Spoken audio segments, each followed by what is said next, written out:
Yes, welcome back. Now, Corey, I don't even have any words. I got no words for this intro. Hey, it's kind of just a defeated. It's been a shit week here. Drinking by myself because everyone's gotten sick over here. And So I'm sick of just literally a and shit week. literally a shit week, and pretty sick of the Hawk shit at the moment. Hey, now I don't give them much crap, but to lose twice to the bottom feeder team in the comp. Mate, tell me some more about it. It was pretty crappy watching it over here. Tell me some more about it. Yeah, mate, it definitely hurts, but it seems to happen. Like when I go to Bali, if I get a couple of Hawks games, I tend to win one and lose one. So that seemed to happen to you with the Brisbane win and this bit of devastating loss to Cairns. Yeah, again, like it wasn't pretty. Went down 100-94. That's our summer shootout game. Our chance at that cash gone. Looks like Tassie's the heavy favourites now to take out that summer shootout. They've got 111 points. There's only a couple more games to go. I think that's going to be pretty hard to run down. But yeah, congratulations to Cairns if they get it. Gives them something for this season. But this game was very, very similar to that Adelaide game a couple of games ago. We played Adelaide. Hawks were super fumbly. They looked out of sorts, turning the ball over, especially early. Really poor start. They looked like they just didn't turn up. So very disappointing. But we got back into the game with your man, Toddy Blanchfield. Had a game for himself. He hit a few threes to just get us back into the game. And again, and we've spoken about it so many times, mate, and I'm going to ask you what you think about it. We were down over 20 points in this game, and we got it back to 82-82 with not long to go. And I thought, here we go, we're going to snatch this. Like pretty similar to the Adelaide game where Days caught fire. This time was Toddy, got a chance, just couldn't get it done. And it just, again, we looked poor, unsure of ourselves in the clutch moments, in those close games. I've said it all season. It's my biggest concern. Our record in those close games. I know we end up losing this by 6, so it doesn't put it in that 5 or less points, but close enough. It's another game that we had a chance to win that was close. We just couldn't get the job done. What did you think, mate? Oh, look, again, as I said, like there's no words for it. You can't beat a team by 30-something plus points on your home court, beat all of these top teams, which we'll talk about at the end of the episode, but then lose twice in the past 3 weeks to Cairns. Like, you beat them at the start of the season in 2 games, but then you lost another 2 games. It's the same thing with Adelaide. We've dropped games to Adelaide. We've dropped games to Southeast Melbourne.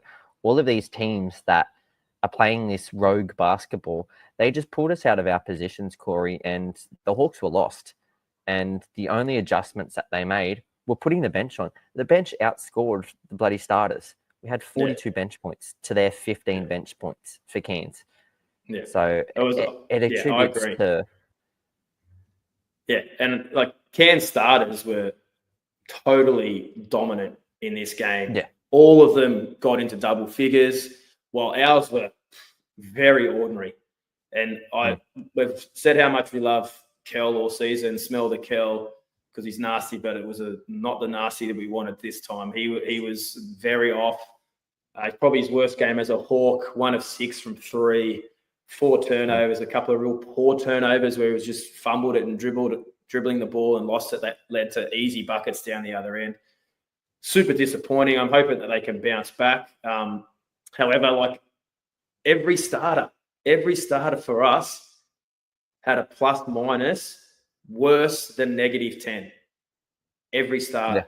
While every bench player for us had a positive plus minus. So that attests to what you were just saying before with Hickey again. He's the plus minus king at the moment. He was the best with plus 11. And I have to say, at times Hickey, he looks like he can have an impact on the game. But sometimes I look at him like, is he playing too fast? Is he playing too slow? Is he out of control? But it seems to be super effective at the moment. He's having impacts on games. And his stats, again, were strong. He had 10, 8, and 5. Harvey had 17, but only 1 assist when he's been racking up those assists when we've been looking quite well. Like he had big assist numbers the last 2 games and only one in this game. Blanchfield was huge. 17 points, 5 threes, 6 rebounds. He gave us that spark. And if we're going to take a positive out of this, is that in these games that we have been like struggling, looking out of sorts, someone has stepped up out of the blue and had that big game. And that attests to that depth that you constantly talk about for the Hawks. And they're getting us back in the game. We still haven't been flogged. And I call a flogging 20-plus points. I feel pretty much every other team in the comp has had a 20-plus loss. We haven't. I think our biggest loss is 14 points to Adelaide early in the season. So I think that's a good thing. It makes us feel that when we're down in these games and behind by a big margin, we have the ability to come back. So hopefully they take that into the finals. And if it happens when we're down 15 or whatever in a finals game, they look back and think, you know what, we're not out of this game. So, yeah. Cairns, they got a huge spark, mate. Who did you think gave them that big spark in the game? Considering the fact that they were without Armstrong, like they had too many players that we just left open that we're not used to seeing, touch the ball and handle it. Big shout out to him. But for Higgins Tisha, like what an absolute game he had. Little young kids came in, just absolutely dominated, shot a few threes in our face, did these 3 monster dunks and just got the crowd hyping. The bench was laughing. The bench, the coach, everyone on the Cairns team was laughing there at one point when we were down. We were down 25 there at one stage, Corey, and all we could see was just them laughing. And we go, they're laughing at us. We're the top team of the comp, and we've got the bottom feeder laughing at us. Like someone step up and do something. And then all of a sudden, Todd Blanchfield came out of nowhere, Golden Boy, Hail Mary, Tom Brady passes. Tom Brady, mate. Nothing but net for him. Obviously, he didn't get that one there right in the middle of his little run that he went on, but he still came out and he still was absolutely firing. Something that can't happen in playoff games, Corey, though, the foul count. 13 to 25 fouls. We gave away 25 fouls. Yeah. Now, we only went to the line 17 times in that game. There was obviously 4 on the floor and then 13 personal. We went to the line 17 times, and we were 11 from 17. So we're sitting at 64.7. So rounded up, say 65%. Yeah, it's still not a good average when most of our team can hit that 70 to 80% free throw, and we're sitting that very low. Now, obviously, in a game like this, we talked about we haven't really had a blowout win yet. We haven't lost by a blowout margin. Coming into these close games against these top teams, especially looking at home court advantage and not home court advantage and percentages, which we'll get onto later on, it's something that just can't happen. You cannot afford to lose points in that, and especially lose points in an opponent's team as well. Like an opponent's venue, you're giving them cheeseburgers. That's the worst thing that you can do. That just primes the home crowd. It's ridiculous. And it happened earlier. I think Lockie went to the line and bricked a couple.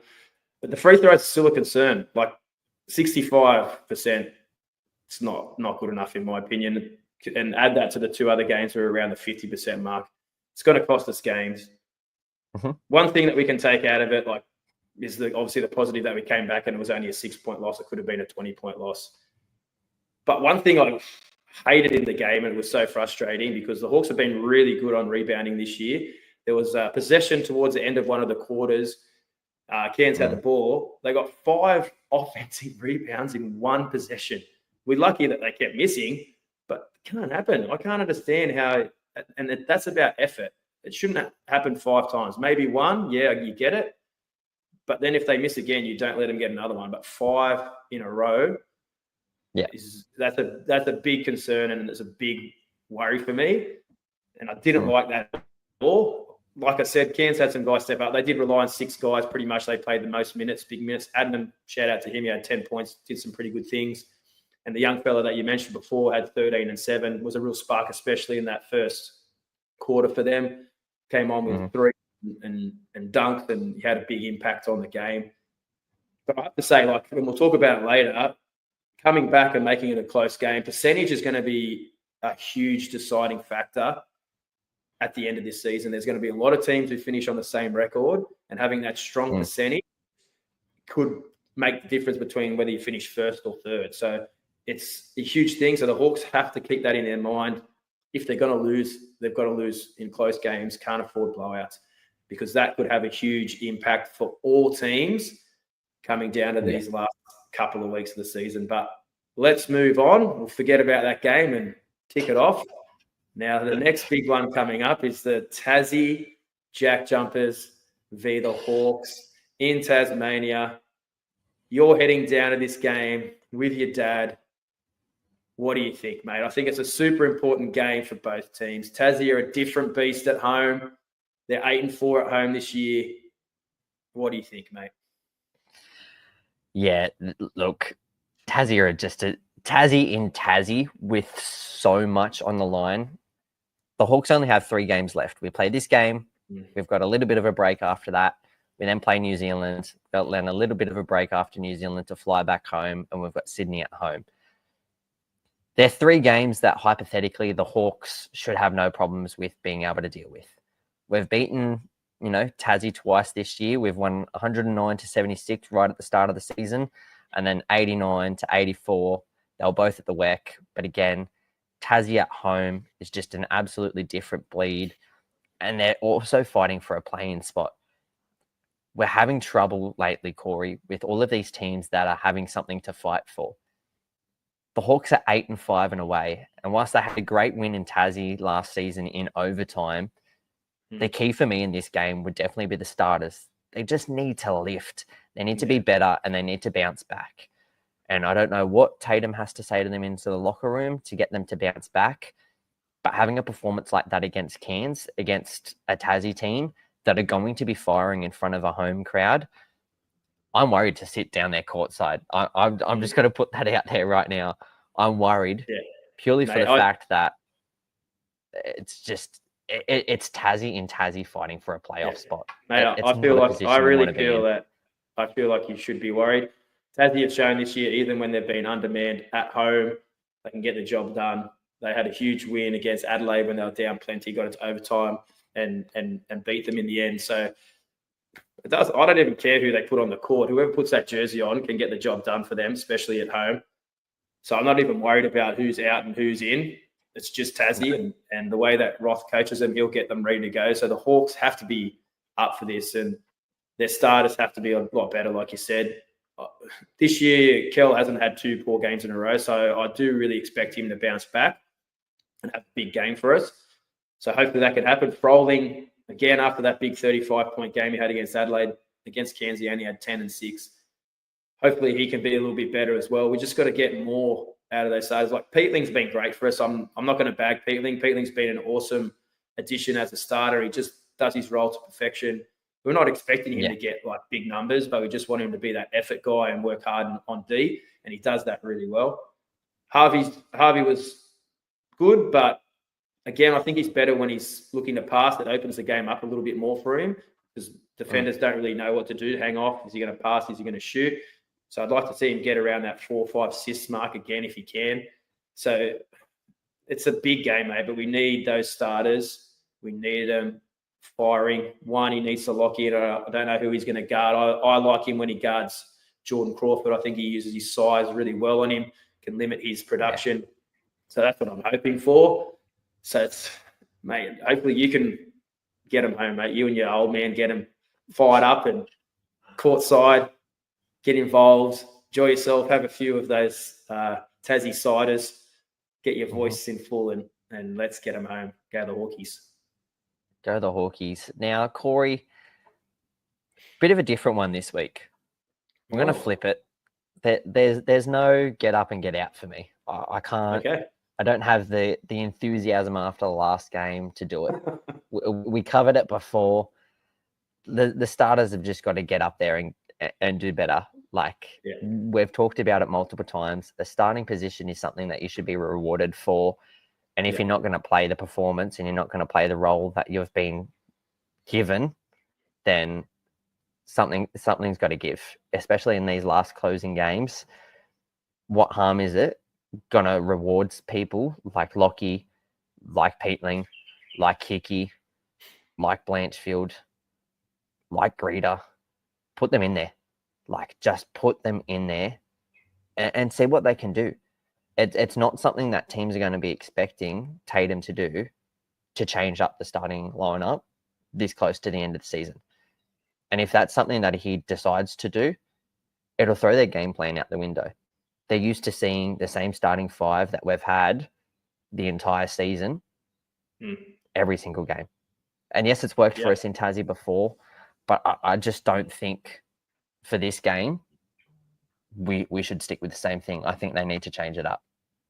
Yeah, well, I think I heard a stat that we had the same sort of starting lineup for pretty much the whole season. We made that one change with obviously Peatling and Darius making that swap. So that's probably the only thing. All the other four, I'm pretty confident, have started every game unless they've been injured. Kel was the only one, I believe, who's missed a game because of injury in that starting unit. So it'll be interesting. It's a tough one, because do you want to just make like a drastic change, or do you want to go with it? I think, to me, it's just about matchups. If we feel that someone who's on the bench can do a better job in a starting unit, like I said, like I mentioned this before, Jordan Crawford has been starting off the bench for Tassie. That's why I'd consider having Wani come off the bench. So then when he comes on, you can chuck Wani straight on him. That means you give you a chance potentially to a Davo Hickey, who's been doing a really good job. We've been talking about his plus minus being outstanding in the last 3 games or so. Could potentially be something, but I wouldn't be looking to make massive drastic changes. Just maybe a little thing here and there, not to like blame a player or anything, but just for a particular matchup to see what's happening in that. So yeah, mate, but what the biggest thing about this is you're saying now that Flog Watch is better than Get Up and Get Out. Is that what you're saying? Because that's I'm not saying it, but we're going to get into it. But I've got my own picks this week. I've got my picks this week for Flog Watch. We'll mix it up a little bit. So we'll start with our Flog Watch. Obviously, it's the Tassie game that we're looking for a bunch of flogs. Who you told me you got a couple of nominations, mate. So I'd like to hear. Let them go. So we'll go players first. Okay. So I've got Majock the Stickman Deng. Oh, the Stickman. Stickman. Yes, he could snap those legs, mate, very easily. I feel like every time he's running up the court, those legs are going to break. I can see why you think he's been nominated. Majock Deng, he's got that arrogance about him. Dude had a breakout game this season when he got big points when they were undermanned. Dude can play. He does like to get fired up, though. He does like to get in people's faces. He's got a little bit of Montrezl Harrell about him in that, where everything he does is good. He likes to let everyone know how good it is. So it's plenty of flogness in that. I'll give you another nominee of a player. So it's the new signing. Now, I know a lot of people in Tassie aren't obviously too pleased with this import. They were fans of the Swordman, and they've got in the Ian Hummer, the big hum. And he hasn't really pleased very well. He could have a big game against the Hawks. Who knows? But against the Kings, oh my goodness. It was about 30 seconds to go. The game was still on the line. Tassie did some great full court pressure, forced a turnover. Hummer man himself got the intercept. They could have taken a couple of passes, got a good look, or taken to the hoop. Sydney are at 6s and 7s. What's he do? Jacks the ball up from near halfway. Still had 30 seconds left. Oh, Rothy was absolutely fuming. The look on his face. Oh, I wouldn't want to be Hummer in that dressing room after that game. But that was a big flog play from Hummer. It was total not understanding what the game was. I don't know what he was looking at. The clock still had 30 seconds. I don't know why he thought he only had 3, but it was a ridiculous shot to take in that context of that game. So he gets a nomination basically just for that shot, mate. Like who else have you got? Non-players. I'm sensing non-players might be. Yeah. I've got our little cousins, JD and CB, at the Tassie Takeover. Now, controversial. I'm sick of them smacking us in the press and not printing retractions. And I'm sick of them giving us the shit on the group chats and all the rest of it. We're going down there. We're coming to win. watch your back, boys, because I want to listen to your episode next week, and I just want it to be silence for the first 10 minutes. That's all I want it to be. I just want to live in my bliss, and I just want to live in the glory of just winning in Tassie. It'll be great. I can't wait. Ooh, big note, mate. Well, I'm going to throw a couple other nominations in then. Okay. Because I heard there's a couple of people who are going to be sitting courtside who have a reputation of being a bit of a flog, especially when they're sitting courtside. And that's yourself and your old man. I'm nominating you guys for Flog Watch this week. So look out for them, Tassie fans. You can't miss them. I'll be making plenty of noise. Check out Sammy's new tat that he'll be having from Bali. It'll be there. He'll be flexing it, I'm sure. All right, so look out for those two flogs. All right? But who's the flog of the week? Come on. Who's the flog of the week? Who are we going to give it to? What do you reckon? I'm going to give it to Hummer. I'm going to give it to Hummer purely for the fact that Majokdang can play. We haven't seen Hummer play much, and I feel like having him on the court will be less of a threat than saying Majok. Yeah, I tend to agree there. Now, you know, Hummer's going to go off for 20, the curse of the Flog Watch. But let's move on. We're going to do one little new segment here because get into the pointy end of the season. There's about 2 weeks left of games. And we want to talk about a little bit of predictions, but not really predictions. I feel what we want to talk about here is that it's almost too hard at this stage to predict who the hell is going to win this competition. So I've been doing a little bit of research over the last week. Both of us have.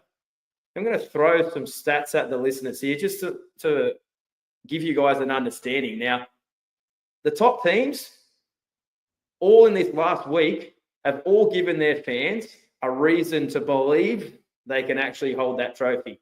But they've also given their fans plenty of despair. And we're going to talk you through that so you can get a bit of an understanding. I feel like at the moment, any team that feels like then their fans start thinking, yeah, this is us, this is our year, their team turns up in the next game and they're like, oh, geez, maybe not. So we're going to talk you through this. So let's start with our beloved Hawks first. Now, the Hawks in the last week, all right, they've beaten Melbourne. All right, they beat Brisbane as well, but Melbourne was the big win. But then everyone's starting to talk us up. Melbourne, what a win, dominant display. I was saying win of the season, absolutely demolished them. Then we turn up to Cairns and lose to the bottom place team for the second time. So, belief to despair. What do you got next? Continuing that theme, Melbourne, they lost to us. Absolute demolition job from us. Goulding was nowhere to be seen. Most of the other players were nowhere to be seen. We did a fantastic job. The flop count was at 43. But then they turned around and beat Perth. Like, it just did not make sense. They lost to us, but then turned around and beat Perth and shut everyone down from Perth. So it didn't make sense. But then on the back end of that, Perth beat Adelaide, but then lost to Melbourne in the same week as well. So it was one of those things where how can you beat that, but then you can't beat the opposite end of the spectrum. Exactly, mate. And it's that continuing that theme. All those fans are going to be after those victories. They're going to be like feeling great about themselves. This is a chance to win, and then they just get let down. And the next one is our Sydney Queens. They beat Southeast Melbourne in a great performance, and their fans were chirping, and the experts were like, "Oh, Sydney are back. Look at them; they haven't even been very good this season. They're back in the second place. They are rolling. Look out! Here come the Queens. I mean the Kings."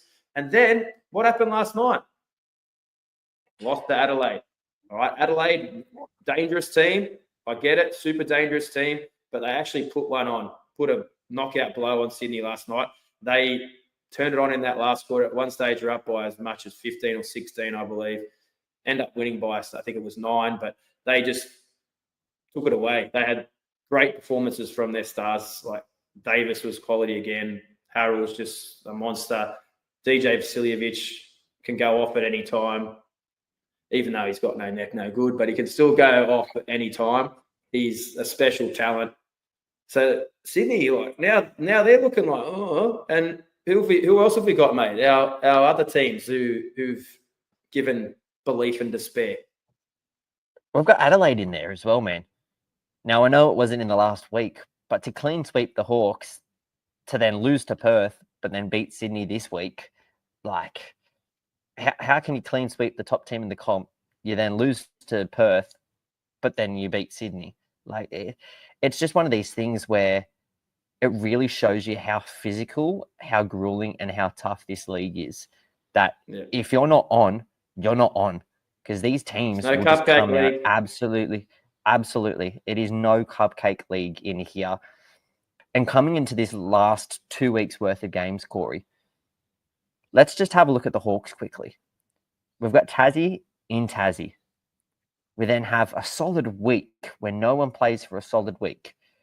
So we get to come home, we get to relax a little bit, hopefully coming off a win. We then got to fly out to New Zealand. We play New Zealand and New Zealand.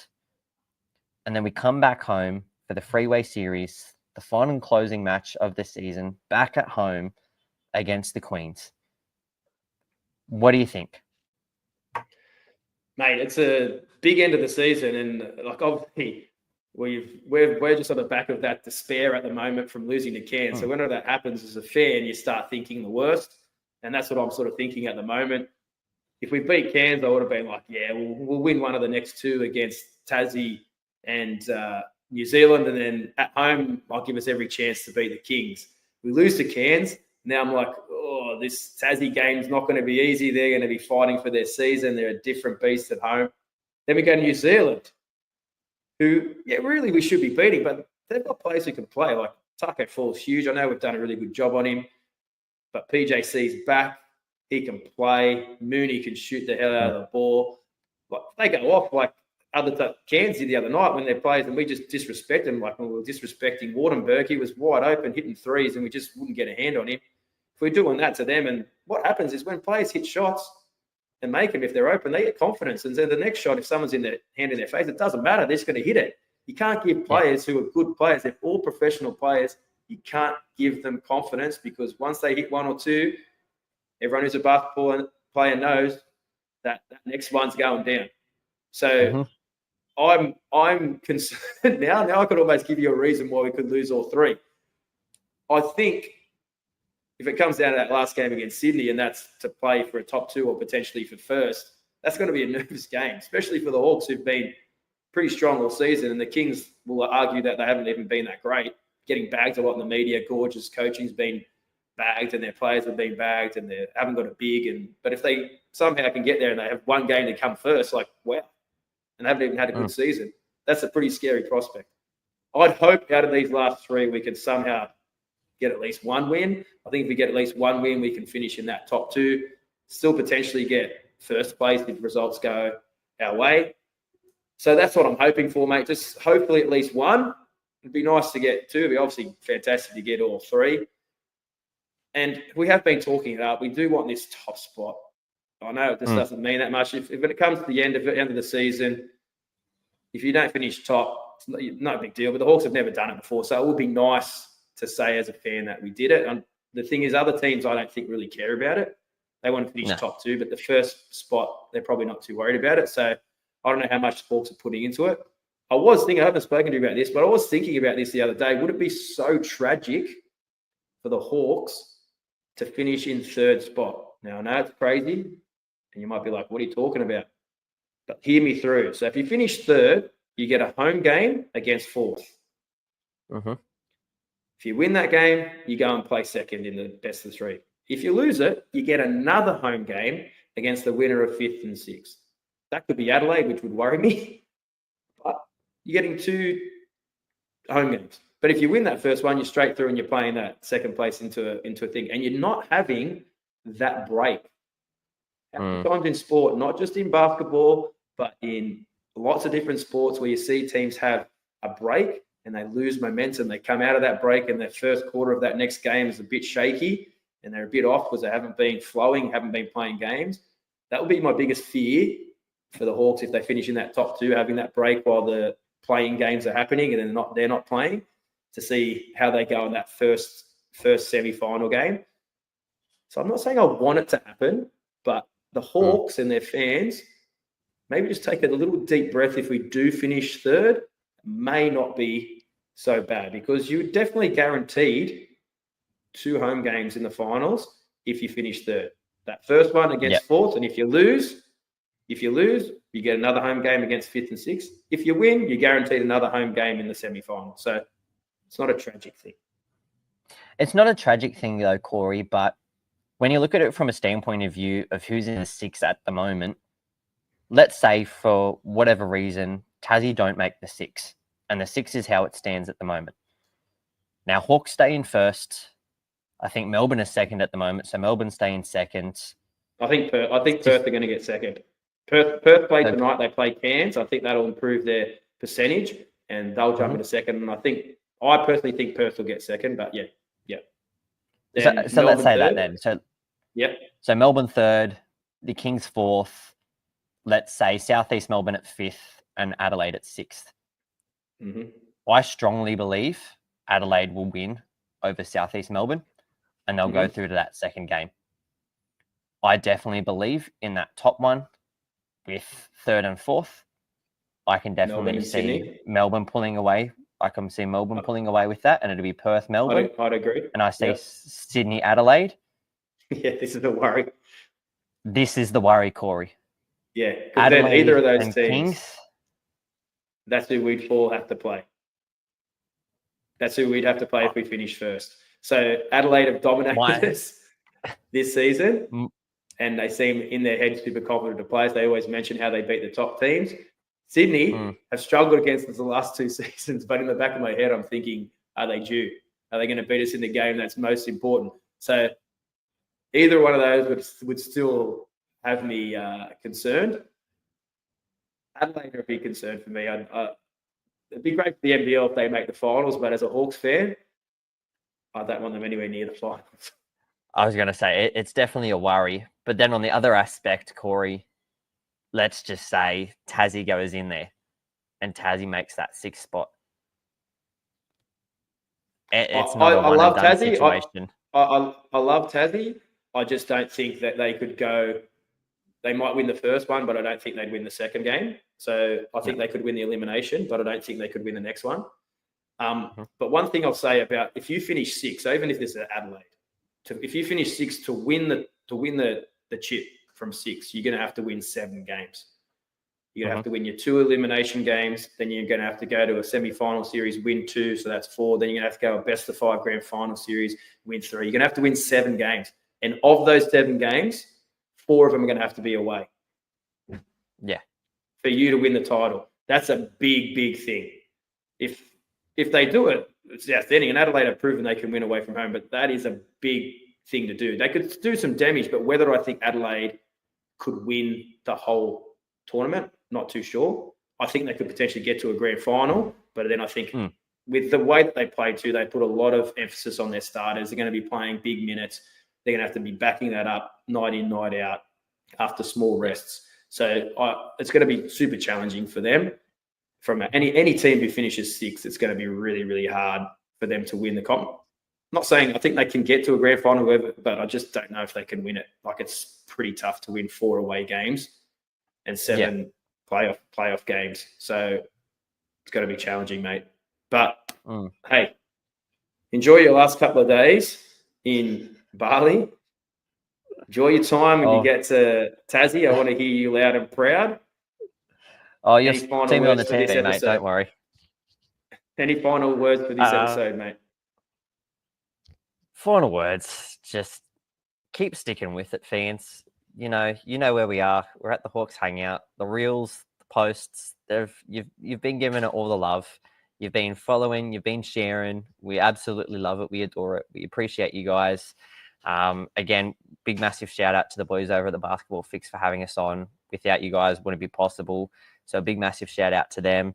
Big shout out to you, Corey, taking time out of your day to come and do this with me. I know it's lunchtime over there for you. It's only about 9 o'clock over here for us.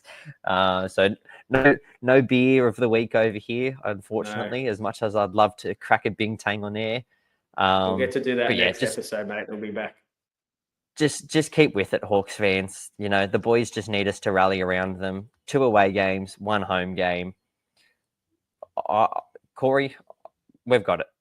I know we're not talking chip talk and all the rest of it, but I got a strong sense for our boys. I reckon they'll come out of that game and they'll go, do we really want this, or are we just playing for the sake of playing anymore? And I think that's the question that they'll ask. Yeah, we just got to keep believing, Hawks fans. I know it's tough, but we got to look at this season and say how much the Hawks are giving us. We got packed houses. Every team, like we said in that little last segment, is having their ups and downs. It is really anyone's championship. Just support them every game until the end, and let's support them with pride. Go the Hawks. Fly, you Hawks. Fly high. Fly, you Hawks, baby, fly.